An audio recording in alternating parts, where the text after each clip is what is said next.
Hey guys, my name is Carson Eddy here at Waverly Advisors in our Birmingham office, here with my friend Chrissy. Hi, I'm Chrissy Israel. I'm a wealth advisor in our Dayton, Ohio Waverly office. I'm excited to Yeah, be with you guys today. yeah, same here. This is going to be kind of a fun video, hopefully, but it's our next series in the financial planning for each generation. And so today, me and Chrissy are talking about Millennials and Generation X, parents of Generation Alpha, which is ages 30 to 50 for those that speak English. Um, we wanted to come up with three major topics for this generation, and it's probably something that you're talking with your friends and family, but we really wanted to give some color on each of them.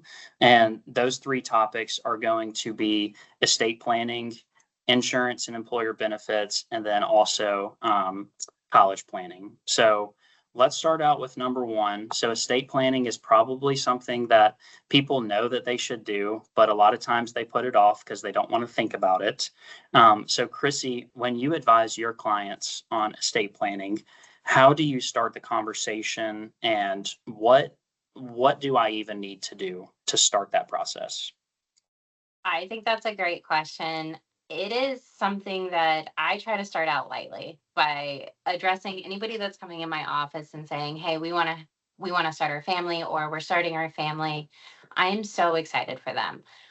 I do want to say that probably my biggest question is we need to talk about the what ifs now and not future planning. We're not there. I want to talk about what if something happens to you guys and you've got this beautiful gift here, this beautiful family.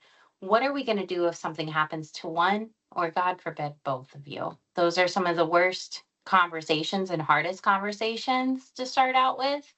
But I think they're some of the most important. So, one of the things that I like to encourage my clients to do anytime they're coming in and talking to me about this family planning process is making sure that they understand what each document is, like your healthcare power of attorney, your power of attorney, living will, trust, all of those are essential. Making sure that they have an attorney that is there for them, that is part of this team. I can sit there and talk about the importance of all these documents. The attorneys are great additions to our teams to help make those goals kind of come to fruition, which is really important. Um, but just making sure that we're touching all the bases. I would like to say that this generation and the generation that they're raising are a little bit more complex as well, because not only do you have these other questions of who should take care of my kids if something were to happen to me, who will take care of me if I am unable to make decisions for myself, and really making sure that's there. But there's also that digital asset piece that I would feel remiss if I didn't mention, because we don't see that in the older generations as much. I mean, you do have things like Facebook and stuff like that, but as we get into cryptocurrency and some of the other newer pieces that we're able to do with technology is, one, so cool, but it also throws a wrench in an estate plan. If you can't access someone's digital wallet after they pass away, that kind of just lives out there with no questions, and that could be a pretty large piece of someone's estate. So I always encourage them when they're talking to their attorney to make sure that they get the main pieces out of the way too, but make sure they also have some of those nuanced pieces in there. Gotcha. Yeah, no, that's really smart about the crypto wallets and everything. I wonder how many assets are out there unclaimed because of a bad estate plan. But I also wanted to throw in on that piece. It's easiest to pass assets outside of your estate. So you can do this through beneficiaries on insurance documents or insurance policies and 401ks.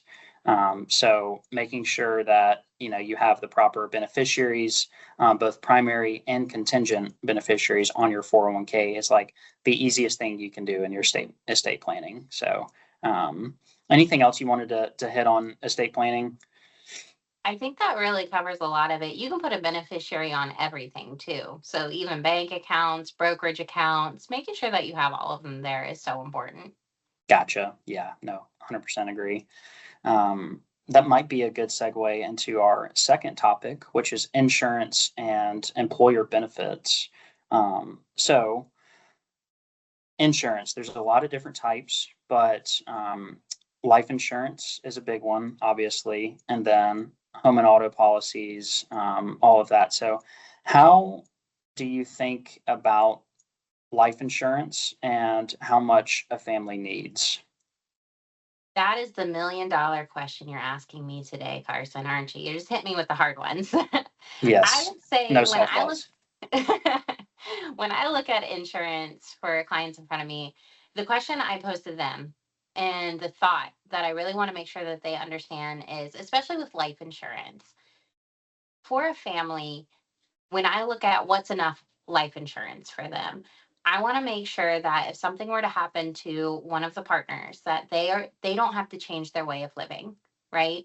They don't have to make any changes if somebody is at work and the other is a stay-at-home parent.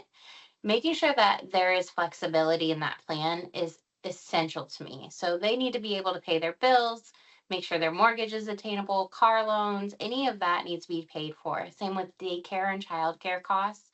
And then the next consideration with is it enough is, does it achieve the goals that they set together as a couple, right? So are they going to be able to send their kids to college? Are they going to be able to pay off the mortgage? Are they going to be able to do the things that they wanted to do with their family if one of them were to pass away? I think that's where I stand on life insurance. Home and auto, I always suggest us to have that reviewed regularly. And I would also like to throw in there, and I know we're going to talk about employee benefits too, but just making sure you understand your short term and long term disability. If something happens and one of y'all can't work, is that going to be detrimental if you don't have enough of these? It's pretty important. Yep. Anytime I think about disability insurance, I think about surgeons, and if they break their wrist or something and they're out of work, well, you only get 60%. Oftentimes, you only get 60% of your salary, which you know is basically cutting half your income. So yeah, it's It not really is. fun. No. Yes. But yeah, on the employer benefits side, I did just want to hit on this too, because I know a lot of people in their ages 30 to 50, which that's a very wide range, but are changing jobs. Mhm. So anytime there's like a big life event, like you're changing a job, make sure you work with the advisor that you're working with, and make sure that you're reviewing the full benefits package, because a lot of times there's kind of hidden nuggets in there that you didn't know existed, and sometimes it's a great policy. I'm thinking about like a daycare HSA, or Yeah.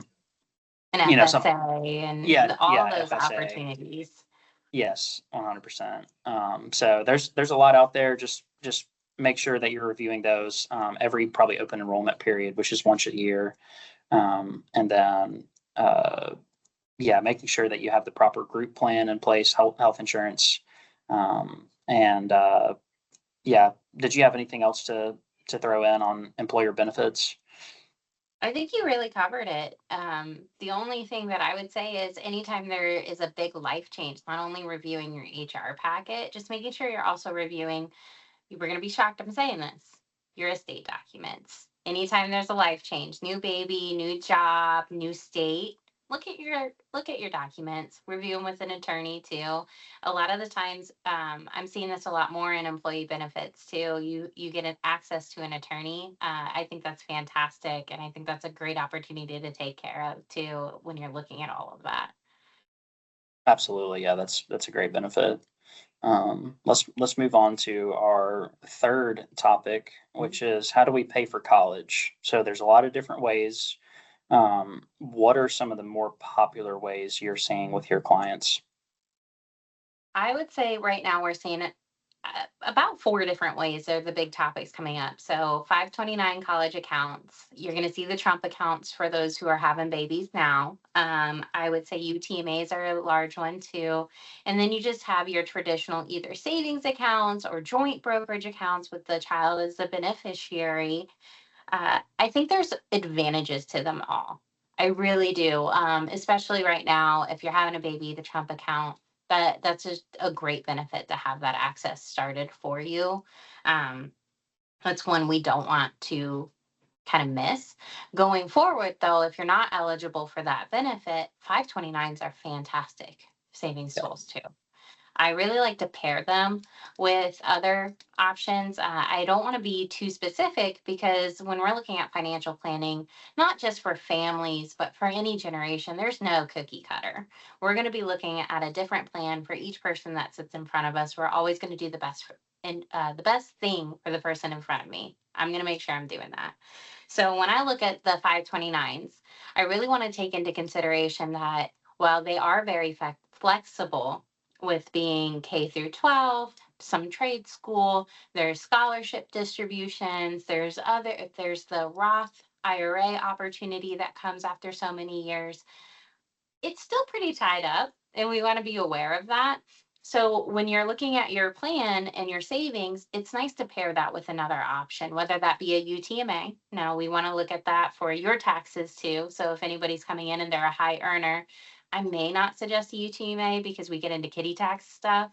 But then looking at that other brokerage account option or savings account option, anything over that 3 to 6 months of your emergency savings for education, we want to be very careful with, because that could be a new car fund for your kid when they turn 16, or that could be their sport expenses, or maybe the hospital trip that came from the sport expenses. Those are all possibilities when it comes to 529 accounts and education accounts. We want to get you to the same goal, that there's no questions, that we can make sure you're comfortable with that plan and the opportunities going forward. But we want to be the most efficient for the child and for the parent and for the taxes, because we can't forget about taxes. We got to make sure we're doing the right thing all around. Yeah, always. And, I think it's difficult trying to go high level on 4 different accounts, but really the person watching this video, I mean, you're going to know your situation better than anyone. So you're, go talk to an advisor and make sure that, you're paying for school in the most tax efficient way, because there's a lot of different tax planning moves made in those accounts. So, yeah, with college is getting expensive too. Golly. So it's important to just save money in any bucket almost. I would agree, especially when we look at, so with college, I'm glad you mentioned that. When you look at the allocation opportunities that you have within your account, so, investment strategies and saving strategies and when to change those are essential. I think that's one of the biggest pieces that I can't stress enough to my clients is having a conversation with a financial advisor who is also a fiduciary is so incredibly important to consider, because I'm going to say it again. I'm always going to do what's best for the person in front of me. And I know you are too, Carson. But we want to make sure that we're being very appropriate with those funds, especially for these goal-based plans like college, and making sure that they're returning what they need to keep up with the inflation rise in college, but also still being conscious to when we need to access these monies. Yeah, no, that makes a lot of sense. Well, I think we did an okay job hitting all the high level topics: the estate planning, the insurance and employer benefits, and then the college planning. So next up, we have our friends Sean Lacey and Harrison DeShazo talking about ages 46 to 61. So I think a lot of their video is going to be about retirement planning. So you're definitely going to want to take a look at that. And thanks so much, guys, for listening. Thanks, Chrissy. Of course. Thank you, guys. If you have any questions, don't hesitate to reach out to your Waverly advisor.